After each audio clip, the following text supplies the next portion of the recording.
Lakora City woke up shimmering with excitement. Today wasn't just any Saturday, it was the long-awaited wedding day of Chika Nwakanma, the humble electronics businessman who had become the pride of Palmview District. His story was one everybody loved telling. A boy who rose from the ashes of grief raised by a praying mother after tragedy tried to bury his destiny. Inside their modest home, Mama Nkechi wiped her eyes repeatedly as she watched her son adjust the golden embroidery on his pure white agbada. "Chikaobiem," she whispered, voice trembling with gratitude. "God has remembered us. Your father will be smiling today." Chika smiled gently, remembering that empty chair his father should have filled. "We are not alone, Mama. Heaven is full of witnesses." His best friend, Amaka, burst into laughter from the doorway. "Ah, husband of the most beautiful woman in Lakora, Abeg, stop forming humble. Today you're royalty," Chika chuckled. But beneath his excitement was a flutter of nervous wonder. He had prayed for love, and God brought Amara Nena Dyke elegant, kind-eyed, and gentle as morning dew. She was everything he asked for, and everything he thought he didn't deserve. Meanwhile, far across town in the marble mansion of Chief Obena and Lady Ifunanya Dyke, the mood was different. The house glowed like wealth was poured into its wall, but joy did not fill the air. Amara sat silently as stylists and bridesmaids danced around her. They expected excitement, giggles, last-minute blush. Instead, she stared into her mirror like someone searching for herself in a place she wasn't sure she belonged. Her fingers trembled on her lap.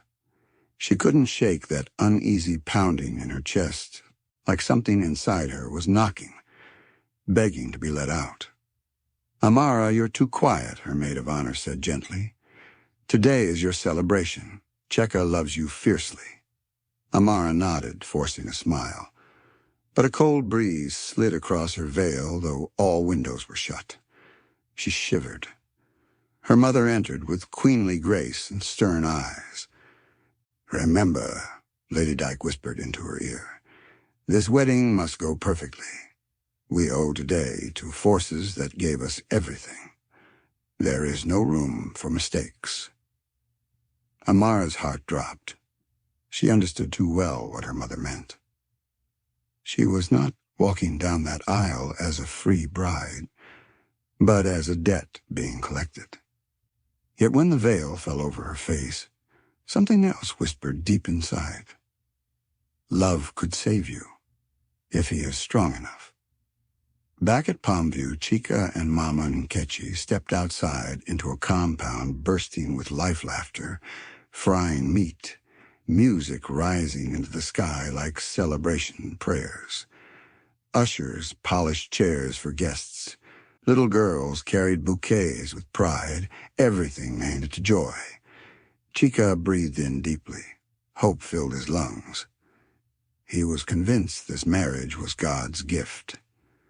But above the clear, bright sky of Lakora, unseen eyes watched from the realm beneath the waters and hissed with anticipation.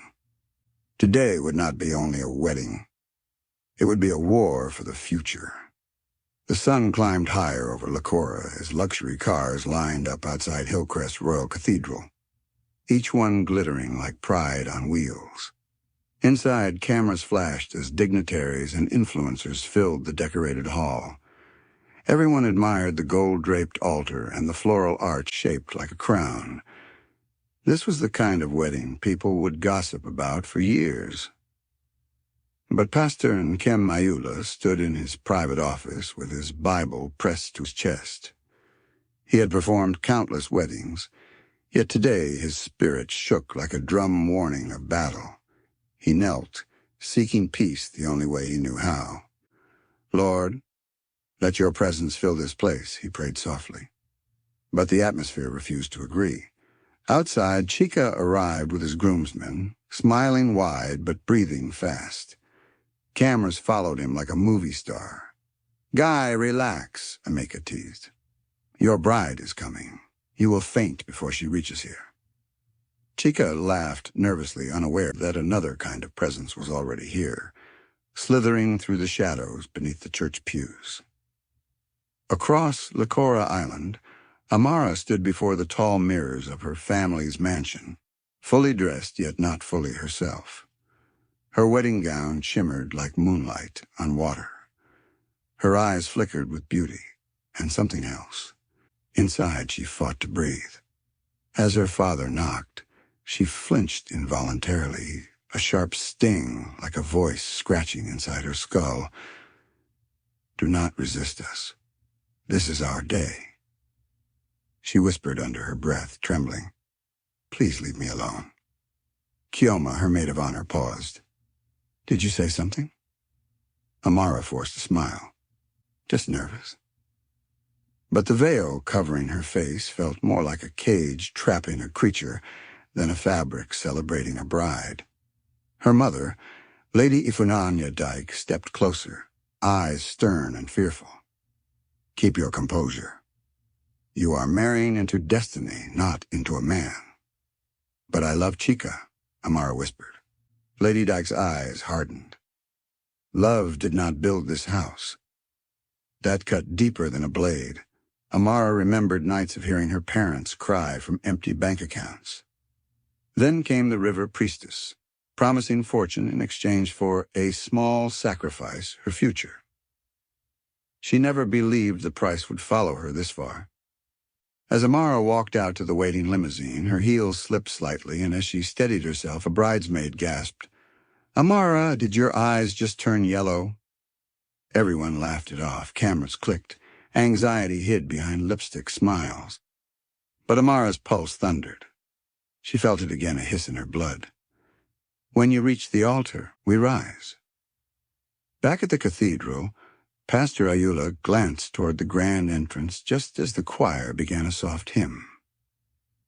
A sudden wave of cold air brushed past him. He pressed a hand to his chest. Something unholy had just stepped into the sanctuary. The music swelled. People stood, heads turned. The doors opened. There she stood, Amara, radiant, angelic, a vision of perfection. But the pastor's breath caught in his throat. Through the veil, for one split second, her eyes glowed like serpent scales catching sunlight. His Bible trembled in his hand, and heaven whispered to him, "This wedding must not continue unless love is ready to fight." Amara began her slow walk down the aisle, holding a bouquet in her trembling hands, while something ancient slithered within her soul, smiling with her lips. Today was supposed to unite two hearts. Instead, it was awakening a war that started generations ago. As Amara reached the center aisle, silence fell like a heavy curtain. Even children stopped fidgeting. Something about her presence demanded attention, admiration from humans, and fear from spirits. Chika's eyes glowed with love as he watched her approach. His breath caught. She looked like a dream wrapped in white silk. This was the moment he had prayed for every night. The moment that proved God hadn't forgotten him. But the closer she got, the more his heart trembled. Her walk didn't look quite normal, too smooth, too calculated. Like her feet touched the ground only because she remembered humans were watching. He shook off the thought. Love sees beauty, not threats. Up by the altar, Pastor Ayula tightened his grip on his Bible. His eyes were not on the gown, nor the glow, nor the luxury. He stared at the veil, because behind it, the eyes watching him were not human. "I see you," the spirit hissed inside him. He swallowed. His voice quivered as he began. "We welcome you all to the Holy Union." And suddenly a loud cry cut through the church. A little girl, no more than 5, pointed straight at Amara. "Mama, why are her eyes like a snake?" Her mother dragged her down in embarrassment. "Nonsense. It's imagination." People laughed awkwardly, brushing away the child's honesty like dust. But Pastor Ayula froze. Scripture echoed in his mind. Out of the mouths of babes, truth is revealed. His heartbeat quickened. A warning surged through him. Do not ignore the child. By the front pew, Lady Dyke's hand clenched. She hissed a whisper toward Chief Dyke. Control your face. We cannot afford suspicion today. But her eyes darted nervously, fear creeping through her composure. Something was wrong with her daughter, yes, but what if the wrong thing was waking up too soon? Amara finally stood before Chika. He smiled. You're breathtaking. Her lips moved slowly, like someone forcing a puppet to speak. Yes, breathtaking. Chika frowned. It didn't sound like her voice. But he convinced himself it was nerves. He touched her cold fingers and flinched. They were freezing, like they had been buried under water. Pastor Ayula stepped forward to pray, his voice firm yet trembling. Heavenly Father, let your light expose any darkness hidden here. Suddenly, candles near the altar flickered violently, and a chill rippled through the entire hall. A woman in the second row dropped to her knees, sobbing. Another fainted with a scream. Ushers rushed now, fearful themselves. What kind of wedding is this? Someone whispered. The music machines glitched. A warped hiss echoed from the speakers. Even the flower arch shivered like something unseen brushed past it. The pastor pressed his hand lightly on Amara's shoulder and instantly recoiled. It was like touching solid ice from the grave. His voice dropped low, stern. In the name of Jesus, who stands before me? Amara's veil tilted slightly. Her breath stopped. Then, for the briefest second, her eyes shifted. Slits, yellow gold, serpent fire, and a smile curled with mockery. The pastor staggered back. Sweat rolled down his temples. Chika looked between them, confused and afraid. What's happening, Pastor? Ayula closed his Bible slowly. His gaze sharpened like a soldier readying for combat. Everyone, pray in your heart, he whispered, barely audible. This is not just a wedding. This is war. The church grew painfully silent. Not the kind of silence filled with peace, but the kind that hides danger behind its breath. Guests shifted in their seats, unsure whether to pray or run. Pastor Ayula steadied himself. He felt the weight of two realms pressing into one battlefield. His spirit wasn't just disturbed anymore. It was alarmed. He looked at Chika with compassionate urgency. My son. His voice shook slightly, yet was filled with authority. Before we continue, I need to speak to you privately. Gasps rippled through the audience. Chika blinked in confusion. But, Pastor, the vows! The pastor placed a hand gently over Chika's shoulder. This covenant must not be entered blindly. Chika hesitated. His heart was torn between love and fear, hope and confusion. But he nodded. If this was what it took to protect Amara, he would do it. He turned to her and whispered, I'll be right back. She didn't answer. She just stared straight ahead, too still. Inside a small room behind the altar, Pastor Ayula closed the door and placed his Bible on the table. Chika, he began gently, your bride, something else is standing with her. Chika's pulse raced. She's just nervous, Pastor. Ayula's eyes were firm. I know warfare when I see it. There is a spirit exercising ownership over her, and it does not want this marriage to be blessed by God. Chika shook his head, overwhelmed. This can't be happening. We prayed, we fasted. Pastor, we did everything right. Yes, Ayula whispered. And that's why the spirit is fighting this hard. Darkness does not battle what it already owns. It battles what it's about to lose. The words struck deep, scary, but true. Pastor, Chika breathed, tears burning his eyes.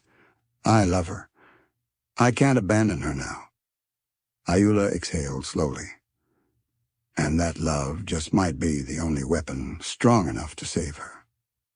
Meanwhile, in the sanctuary, Amara stood frozen, yet a storm raged behind her eyes.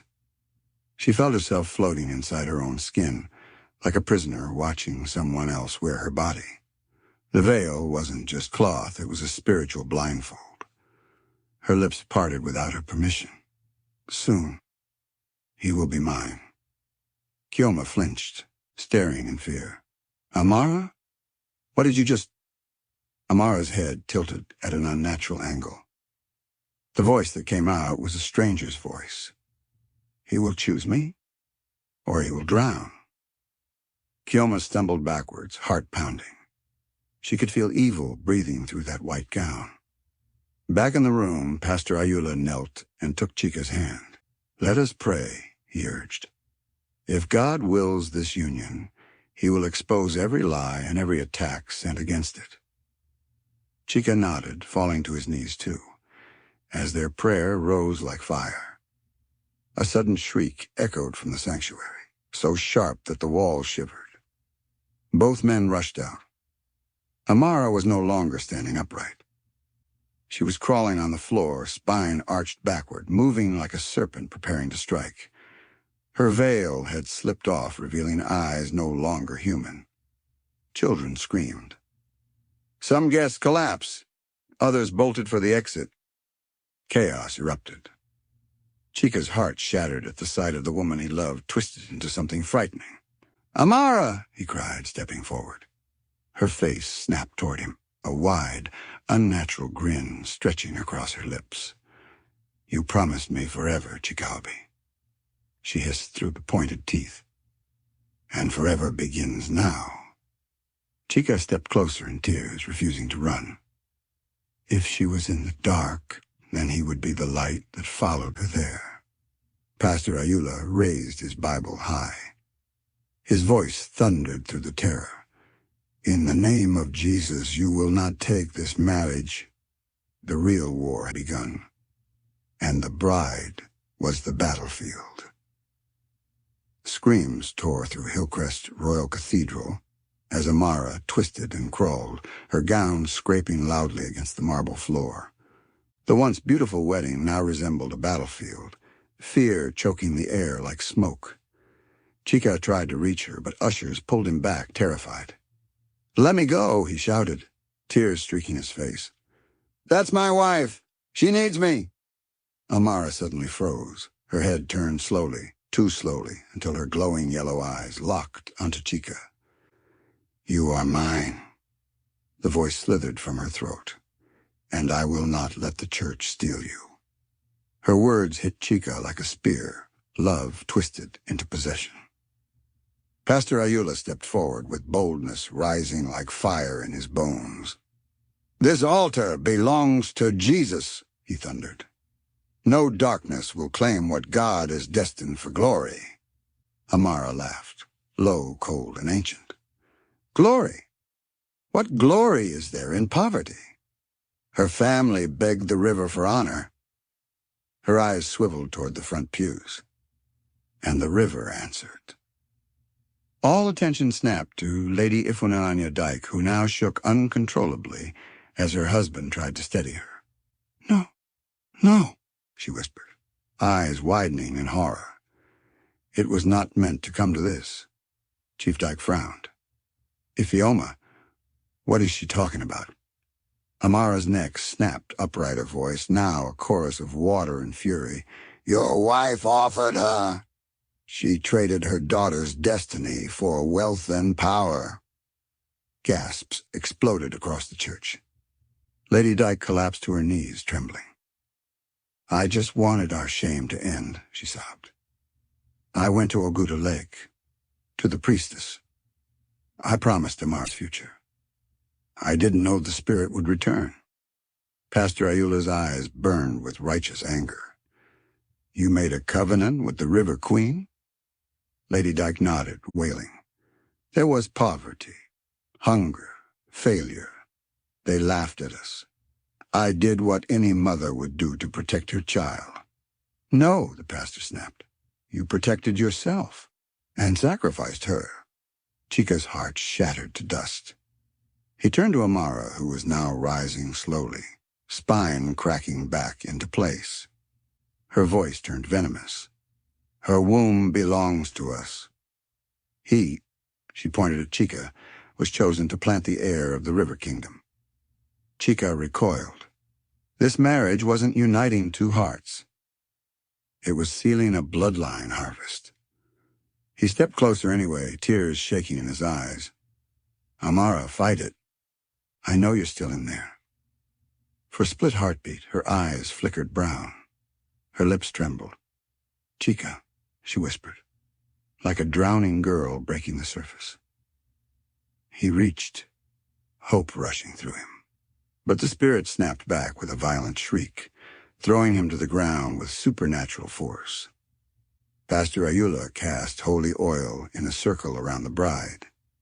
In the name of Jesus Christ of Nazareth, I command this serpent spirit, reveal yourself. The air shattered like glass. Amara's scream erupted into a hiss, spine arching, body trembling violently. Lights burst overhead. Choir robes flew like feathers. A scent of deep river water filled the church. Then, silence. Amara lifted her head, and an ancient voice spoke through her. I am Ogene Ida, Queen of the River. This covenant cannot be broken?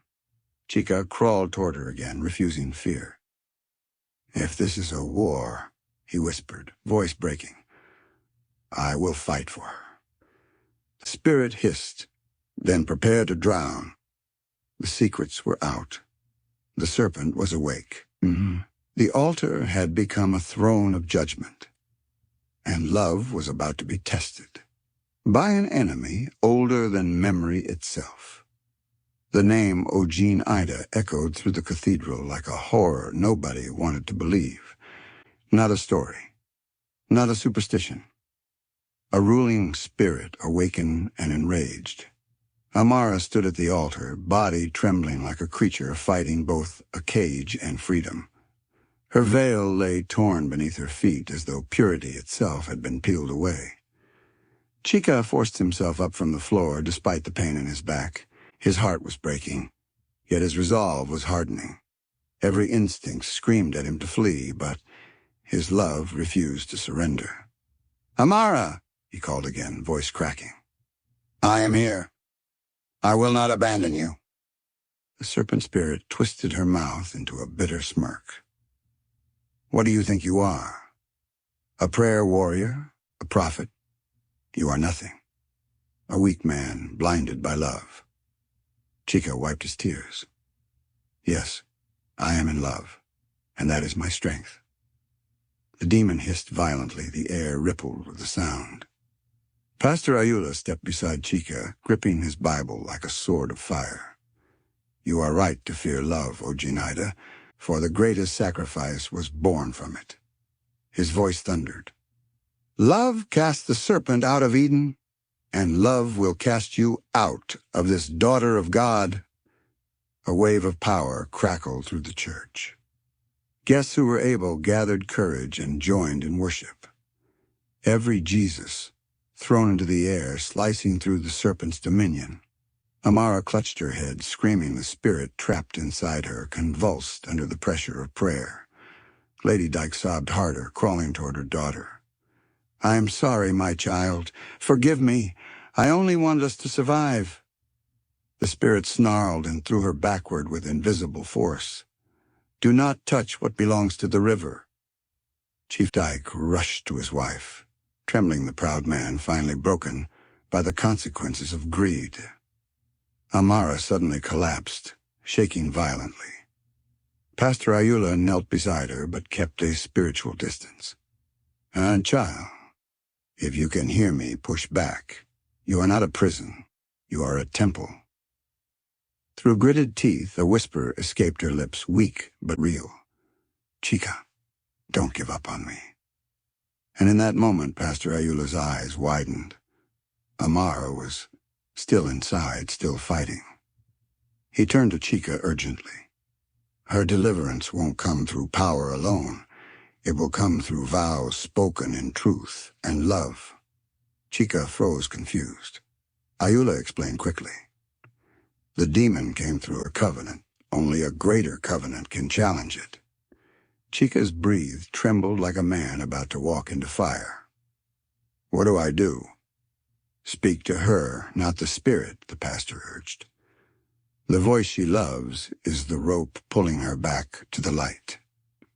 Chika crawled to Amara's side, tears falling freely. He held her icy hand to his chest, his warmth meeting all her coldness. Amara and Nena Dyke, listen to me, he whispered fiercely. You are loved, you are wanted, not by spirits, but by God, by me. Her body shook more violently. The spirit shrieked, Silence! She belongs to us! But Chika raised his voice louder, stronger. I choose you, not for beauty or wealth or power, but because your heart is mine. Your future is not the river's, it is ours. A burst of supernatural wind tore through the church benches, screeched, windows cracked. Yet the more the serpent fought, the stronger Chika's love became. Pastor Ayula shouted, Yes, love is a weapon. Strike again. Chika pressed Amara's forehead to his chest and cried, I will fight whatever darkness chases you, even if I must stand before the river itself. Amara's eyes flickered brown again. A tear slipped down her cheek. Chika, save me. The church gasped. She was still in there, still reachable, still worth fighting for. Ogene Ida roared in rage, the battle now spiritual, emotional, ancestral. One truth had just been established. Love is more dangerous to hell than any weapon ever forged. The serpent had underestimated the groom. Amara collapsed into Chika's embrace, trembling like someone caught between drowning and breathing. Her eyes fluttered brown for a moment, then yellow again, then brown. She was fighting, and the entire church could see it. Pastor Ayula stepped closer, wiping sweat from his brow. The spiritual atmosphere was thick, like two kingdoms had stepped into one room, clashing silently and violently. We must push further, the pastor said, steadying his voice. But first, we must know what we are truly fighting. He placed his Bible gently against Amara's forehead and whispered, Spirit of darkness, answer to the authority of Jesus Christ. Why were you sent into this woman? For a beat, silence. Then Amara's head lifted slowly, and an ancient voice poured out, She belongs to the river, and through her womb a ruler will rise. Chika felt cold fire rush through his veins. A ruler? The demon laughed, a sound that rolled like thunder beneath the water. Two will be born, a child of light and a child of the deep. The stronger one will command both worlds. Gasps filled the cathedral. This wasn't just about deliverance. This was about destiny. Pastor Ayula's eyes widened. He had heard this prophecy before. Long ago, a prophecy taught only in secret circles. The final battle of kingdoms will be born through a single womb. He realized Amara wasn't the prize. Her children were. The serpent spirit continued with chilling pride. We do not fear your prayers. It is her fruit we are after. Lady Dyke clutched her chest as truth shattered her heart. Her daughter had not been dedicated for a better life, but for a future takeover of the earthly realm. She screamed, Please, release my child. I will repay, let me repay. But the spirit hissed, Blood covenants are not paid with money. Chief Dyke stumbled backward, finally understanding the horror his ambition created. God forgive us. Meanwhile, Chika pulled Amara closer, voice trembling but firm. We will break this prophecy. Our future will not be built on fear or demonic plans. Ojinaida snarled. Then you will drown fighting fate. Amara's body convulsed again. But suddenly she clutched Chika's shirt and whispered urgently, Take me away from here, before she takes all of me. Her voice, her own voice, not the serpent's.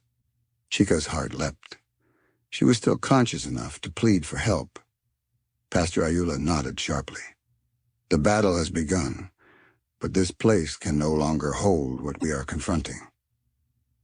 He pointed toward the cathedral doors. We must seek the source and destroy the covenant at its root. Chika looked confused. Where, Pastor? Ayula swallowed, voice solemn. The river. The covenant was made in Oguta, and that is where it must be broken. A terrified murmur swept through the crowd. Amara whispered, tears streaming silently. I don't want to go back there. Ayula pressed his hand gently on her head. I know, but we do not run from darkness. We confront it with the light. Chika nodded, determination hardening like armor. If the river wants a war, it will meet a husband who does not abandon his wife. Ojinaida roared through Amara's chest, but this time the roar trembled. Love was winning ground. As Ayula signaled the church to rise in united prayer, the lights flickered one last time. A serpent-shaped shadow slithered along the walls, retreating, not defeated, but plotting. The war was far from over. The twins' prophecy had been revealed, and Oguta's waters were waiting. Hillcrest Royal Cathedral was no longer a place of celebration. It was a battlefield marked by tears, broken faith, and the chilling knowledge that a serpent queen wanted to rewrite destiny. As the emergency crew escorted terrified guests outside, Pastor Ayula, Chika, and the trembling but conscious Amara remained behind along with Amara's shattered parents. Ayula gathered them around, his voice low but commanding. We do not delay. The spirit has been exposed, and exposure weakens her. Before she regains full strength, we must move. Chika nodded, gripping Amara's hand. He felt the coldness again, but he didn't let go. Amara looked up at him, pleading. I want to be free, but I'm terrified. What if she takes over completely on the way? Chika cupped her face, warm love against icy skin. Then I will carry you, he whispered. Your battle is my battle. A tear slipped from her eye, human, not supernatural. The pastor smiled faintly. That is the kind of love Satan fears most. Lady Dyke stepped forward, guilt drenching her words. Pastor, what do we do? Please, whatever price, I will pay. Just save my child. Ayula turned to her, eyes sharp with righteous truth. You already paid the wrong kingdom. Money cannot reverse a blood covenant. She broke into sobs, years of pride crumbling to dust. Chief Dyke clenched his fists in helpless rage. How did the priestess have such power? How did she bind my daughter without our knowledge? Amara's voice trembled. Mama brought me there as a baby. I was too young to remember. They wrote my destiny before I even learned to walk. She shivered not from cold, but from memory. Ayula motioned them toward the church van. We are heading to Oguta to confront the spirit at the source. As they drove, the city lights of Lakora faded behind them, replaced by the haunting silence of the expressway leading east. Along the journey, Ayula explained, river covenants are the oldest spiritual pacts in this land. They do not break by command. They break by sacrifice and by truth. Chika tightened his grip on Amara's hand. What sacrifice? Ayula paused, the truth heavy. Something precious must be given up to redeem what was stolen. Chika's heart clenched. Precious? What could be more precious than Amara? He didn't know the answer yet. but he silently vowed, "I will give up everything, except her." As they neared Oguta, the landscape shifted, lush trees towering like silent witnesses of ancestral secrets, the road narrowing like a path into another realm. Amara's breathing grew shallow. Her pupils flickered brown to gold, gold to brown. Chika wrapped her in his arms. "I'm here. Stay with me." She looked up, voice barely a whisper. "She's calling me." Pastor Ayula leaned forward, praying under his breath. "We must reach the water before she rises again." Suddenly, the vehicle shook violently, as though something massive swam beneath the earth. Amara screamed a sound layered with another voice. From deep in the night, a roar answered her. The Serpent Queen was rising, eager for her bride to return home. The real war was about to begin, not in a church, but beneath the waters that birthed this curse. Oguta awaited them, and the river was hungry. The van slowed as fog thickened around the road into Oguta. The darkness here wasn't ordinary night, it felt alive, as though the land itself waited for the prophecy to unfold. Amara jolted upright, gasping for air. "I can hear drums," she whispered. But the others heard nothing until a deep thump echoed ahead, followed by another, rhythmic, ancient. Pastor Ayula's voice stiffened. "The River Kingdom is preparing for our arrival." Chika held her closer, gently rubbing warmth into her freezing arms. "You don't belong to that river. You belong to me, to God." For a brief moment, the yellow haze faded from her eyes. She clung to him, her anchor. Then around a bend, the lake appeared, calm on the surface, but whispering like a waiting serpent. Torches flickered along the bank. Shadows danced. People in white wrappers stood chanting in circles. Amara whimpered. "She's here." As they stepped out, Mama Nwanyi Ori River emerged, the priestess who first sealed Amara's fate. Her skin was sea silver, marked with glowing symbols. Snakes of water slithered behind her feet. She smiled, revealing teeth too sharp to be human. "Welcome home, child of the river." Amara shook her head violently. No, I'm not yours." The priestess raised a hand. "You have always been ours. Your first breath was claimed by the waters. Your first tears were tasted by the river." Lady Dyke collapsed to her knees, sobbing. "I never understood what I agreed to. Please release her." The priestess hissed. "Human greed does not excuse broken vows." Chief Dyke tried to stand firm. "What do you want? Money? Land? I'll give you anything." She laughed a chilling splash of mockery. "We own rivers. We own kingdoms you cannot imagine. We do not bargain with those who beg." Pastor Ayula stepped between them, Bible upraised. "Ojin Ida has no legal right over a child God created with purpose." The priestess snarled at the mention of the name. "You dare speak the River Queen's title?" Ayula planted his feet. "I dare speak the truth." Suddenly the water behind her exploded upward, forming a towering, serpent-shaped wave. Amara screamed, clutching her chest as if her heart was being ripped from within. The voice of Ojin Ida boomed across the lake. "Return my bride, or bleed for her."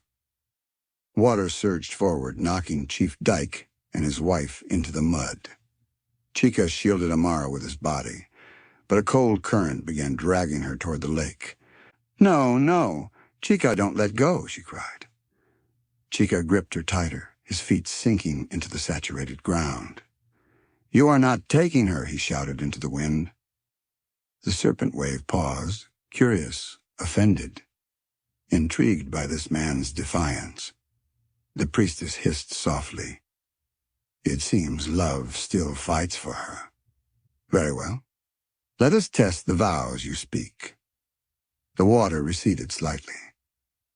"The war would not be fought with force, but with sacrifice. Bring the covenant token," the priestess declared. and destroy what binds her, if you can.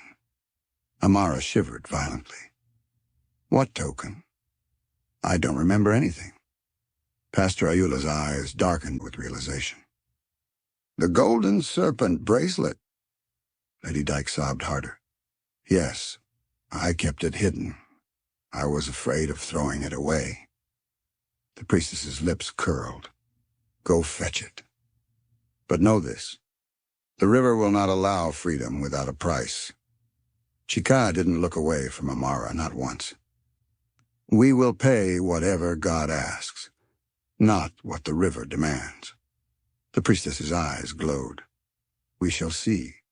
Groom of destiny. Thunder rumbled above the lake.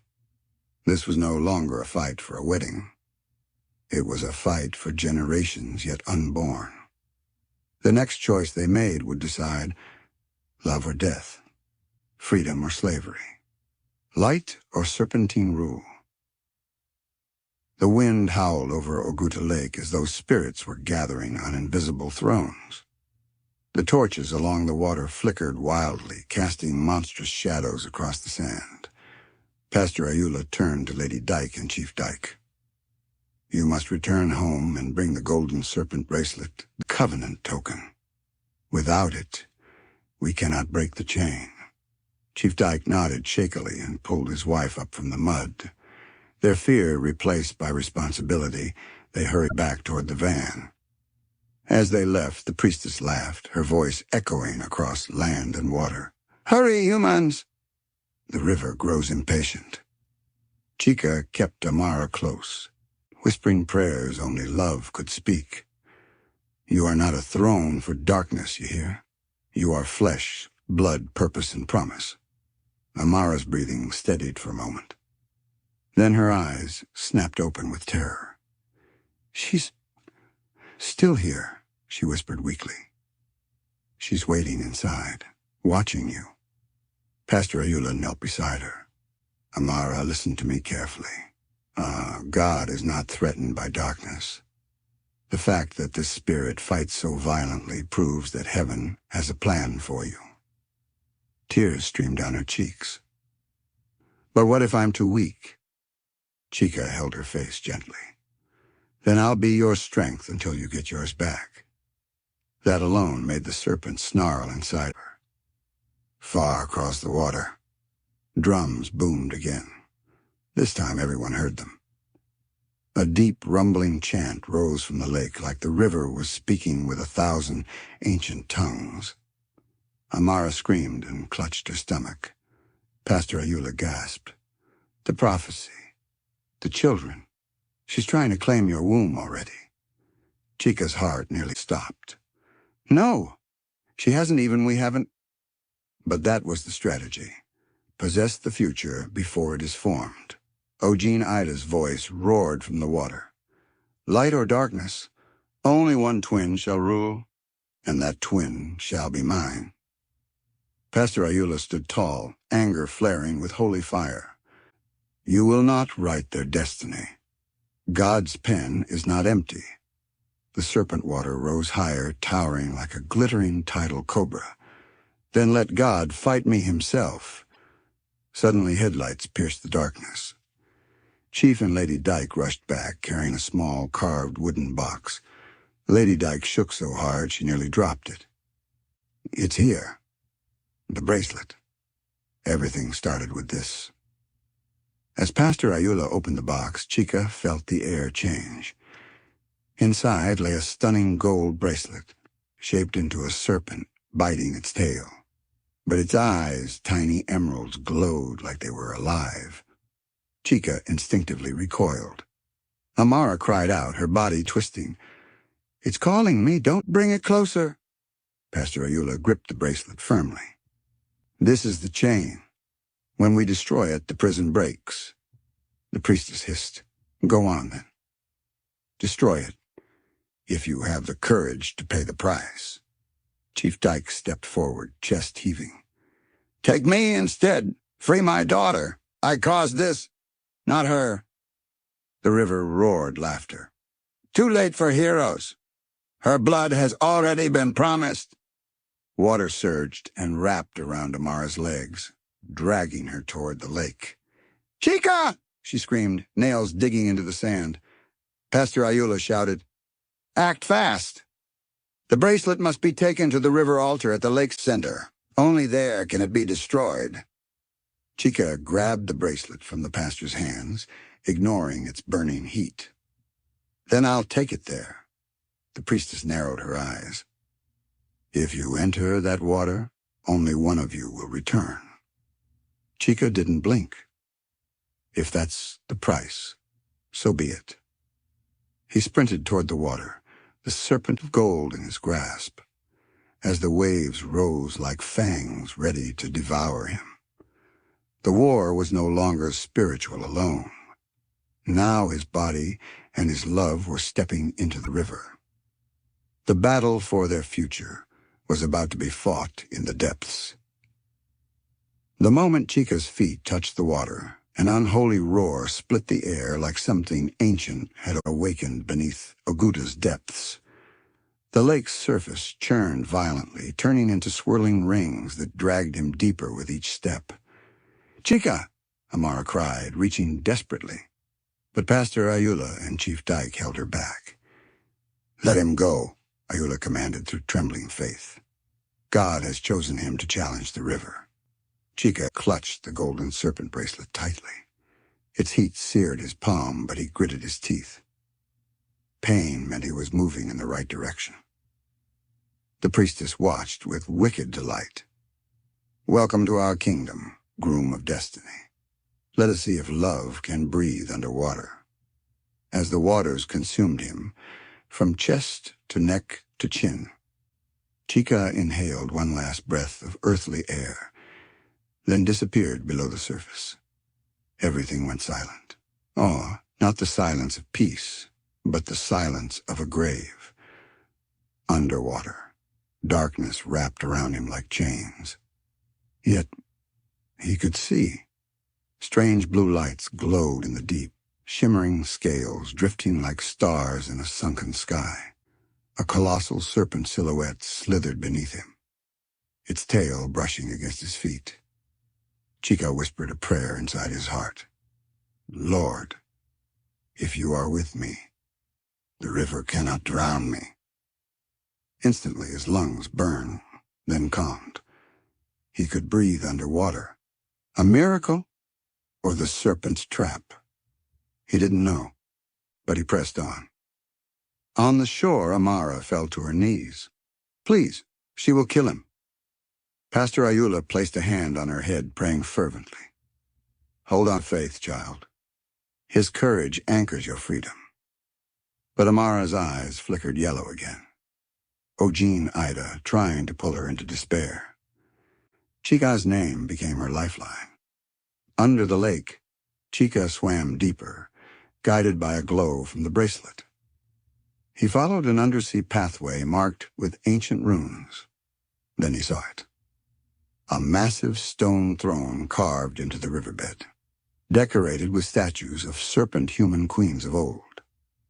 On the throne sat Ogine Ida, not in spirit puppet form, but fully manifested. Her scales shimmered like emerald fire. Her crown of water curved into serpent horns, eyes glowing with burning hunger.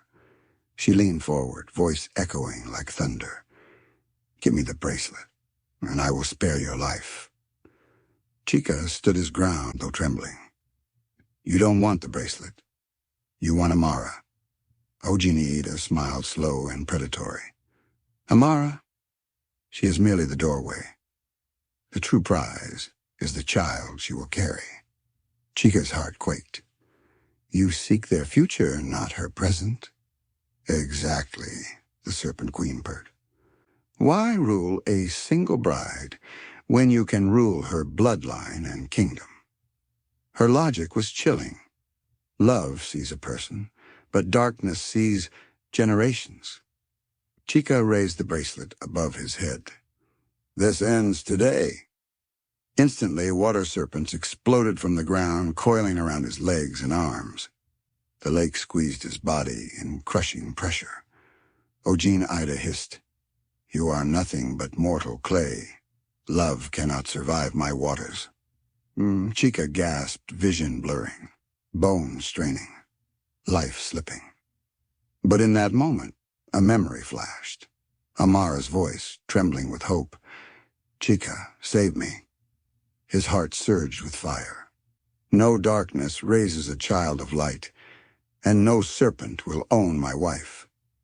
He smashed the bracelet against the throne, a crack split through the lake, like earth breaking open. Light burst in every direction. Holy, blinding, unstoppable.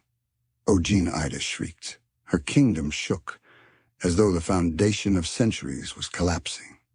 The covenant had been struck. But a heavy price was about to be demanded. Back on shore, the priestess screamed and collapsed. Amara wailed in agony, clutching her heart, and the lake exploded upward as Chika's body floated motionless to the surface. His hand still gripped the broken bracelet. Amara screamed, "Chika!" The moment the bracelet shattered beneath the waters of Oguta, the spirit world reeled in violent protest. Lightning cracked across the sky, thunder roaring like ancestral drums awakened from centuries of silence. On the riverbank, Amara's scream pierced the night as she collapsed, writhing torn between deliverance and destruction. Pastor Ayula rushed to her side. "Stay with us. The battle is not over. This is the moment of birth for your freedom." But Amara's eyes rolled back, body twisting unnaturally. Ojin Ida still fought savagely for her territory. Lady Dyke held her daughter's hand, sobbing. "I never meant for this. God, forgive me. Please save my child." Chief Dyke knelt beside them, all political power stripped away. "We were blind. We were foolish. But show us mercy." Pastor Ayula pressed his cross to Amara's forehead. "Spirit of Ojin Ida, the covenant is broken. By the blood of the Lamb you have lost your right." A shriek burst from Amara's throat, a final, furious resistance. "You think love has won? Then why does your groom float without breath?" Everyone turned sharply toward the water. There, drifting like a lifeless sacrifice, was Chika, his body unmoving, face pale, arms spread as though crucified by the river. Amara's scream fractured into sobs. "No, please. Please, God, don't take him. Don't let me be freed by losing him." Pastor Ayula looked to heaven, his voice breaking. "Lord, if he has given his life to break this curse, then honor his love." Amara crawled toward the water, every inch a struggle. "He fought for me, because he believed God had a plan for us. Please, don't let my story begin with his end." Her tears fell into the lake, and the water rippled with golden light. A whisper filled the air. "Love never dies in vain." Amara reached Chika's floating body, pulling him into her arms. Weak, shaking, determined, she pressed her forehead to his. "Chikaubi, you promised me forever. Do not leave me before we begin." No response. She placed her hand over his heart. "Return, because I choose you.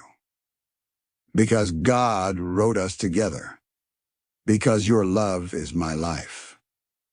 Suddenly thump. A heartbeat. Just one. Then another. Then a strong, steady rhythm thundered beneath her palm. Chika gasped, water burst from his mouth. Amara choked on a sob of pure joy, holding him as if she would never let go. Pastor Ayula collapsed to his knees in worship. "Jesus lives! He lives!" The lake shook violently one last time, the power of the Serpent Queen collapsing under divine authority. A monstrous shadow rose beneath the waters, then was dragged downward into the abyss with a scream that shook the trees. The war was not ended, but the altar of ownership had been shattered. Amara was no longer a prisoner. Her womb was no longer a throne for darkness. But Pastor Ayula's face remained solemn. Chief Dyke noticed. What troubles you now, Pastor? Ayula's voice dropped like a prophecy carried by the wind. The covenant is broken, but the prophecy remains. They stared at him confused. What prophecy? Lady Dyke asked. Ayula looked at Chika and Amara, now clinging to each other like survivors of a storm. The twins, he whispered.